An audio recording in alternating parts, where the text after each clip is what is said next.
प्रभु यीशु मसीह के महान और सामर्थी नाम से मैं और एक बार आप सब लोगों को धन्यवाद देता हूं। आज का अनुग्रह और आशीष भरे वचन को देने के लिए परमेश्वर ने मौका दिया।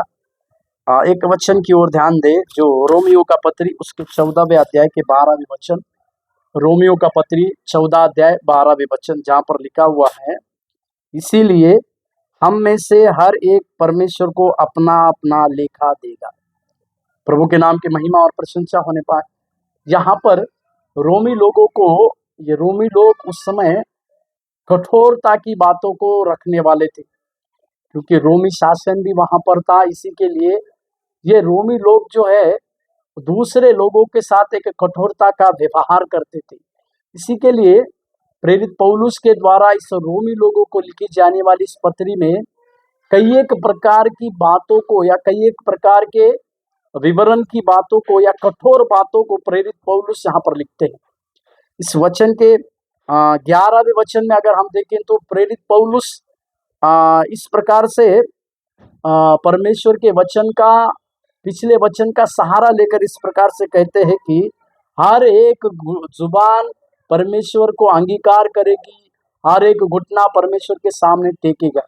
और तुरंत उसके 12वें वचन में इस प्रकार की बातों कहने के बाद, मतलब हर एक व्यक्ति के जीवन में प्रभु यीशु मसीह को स्वीकारने का एक समय परमेश्वर जरूर लाएगा। और हर एक व्यक्ति अपने आप को बचाना है तो उसे प्रभु यीशु मसीह को अंगीकार करना ही होगा।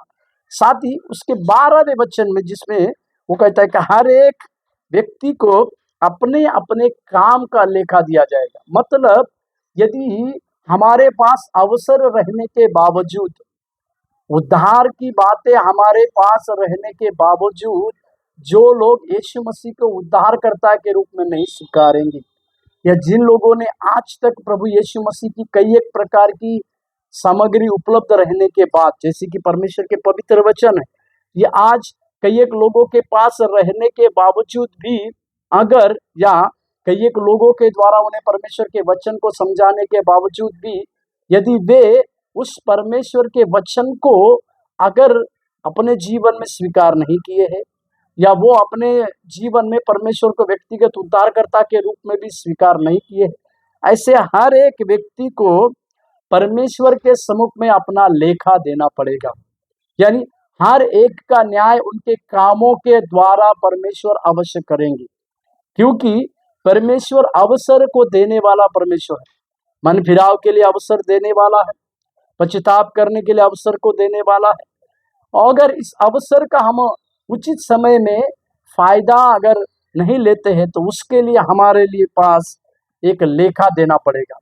और इसी लेखे की बातें ना केवल रोमी लोगों के जीवन में है, परंतु हम सारे लोगों के जीवन में है, कि परमेश्वर को अगर हमने सही समय पे अपने जीवन का उद्धारकर्ता को यदि नहीं माना तो हमें उसकी न्याय की बातों को सहना पड़ेगा।